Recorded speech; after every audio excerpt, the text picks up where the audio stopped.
Police আমাদেরকে টানতে টানতে টানা হিচড়া করে নিয়ে গেছে। আমাদের কমপ্লেন্টের এক জায়গায় রয়েছে, সেখান থেকে আমাকে আলাদা করে দূরে নিয়ে যাওয়ার চেষ্টা করা হয়েছিল।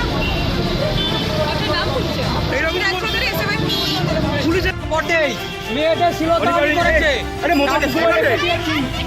ওসি এখানে উপস্থিত ছিল। ওসির সামনে পুলিশরা মেয়েদের শ্লীলতাহানি করেছে।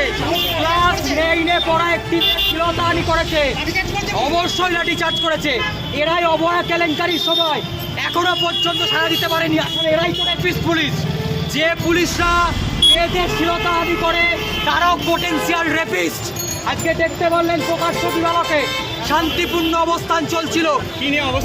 সরকারের কুশপুতলিকা দাহ চলছিল। জানেন, গতকাল সুপ্রিম কোর্টের রায়ে 26,000 শিক্ষক পদ বাতিল হয়েছে। আমরা দীর্ঘদিন ধরে বামপন্থী ছাত্র যুব সংগঠনের পক্ষ থেকে বলেছিলাম যে যারা টাকা দিয়ে চাকরি পেয়েছে তাদের নাম সামনে নিয়ে আসা হোক, আর যারা যোগ্য তাদের চাকরি ফিরিয়ে দেওয়া হোক।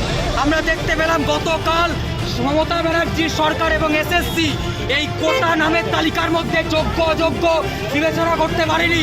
তার জন্য আমরা দেখতে পেলাম 16,000 শিক্ষক যারা ন্যায্য চাকরি দিয়ে চাকরি পেয়েছে তাদের চাকরি পদ বাতিল হয়েছে। আমরা বলেছিলাম স্বচ্ছতার সঙ্গে নিয়োগ করতে হবে। শান্তিপূর্ণ অবস্থান আমাদের কাছে ভিডিও আছে, আমাদের কাছে ভিডিও রেকর্ড আছে। আমি মনে করে দিতে চাই যে ভালো করে দেখবেন 19A-তে ফ্রিডম স্পিচ অ্যান্ড এক্সপ্রেশন। আমরা জানি any act against the law that is crime, all are the crimer, all are the crimer. হ্যাঁ, লাঠি চার্জ করেছে, অসংখ্য আহত হয়েছে, আহত করা যায় না।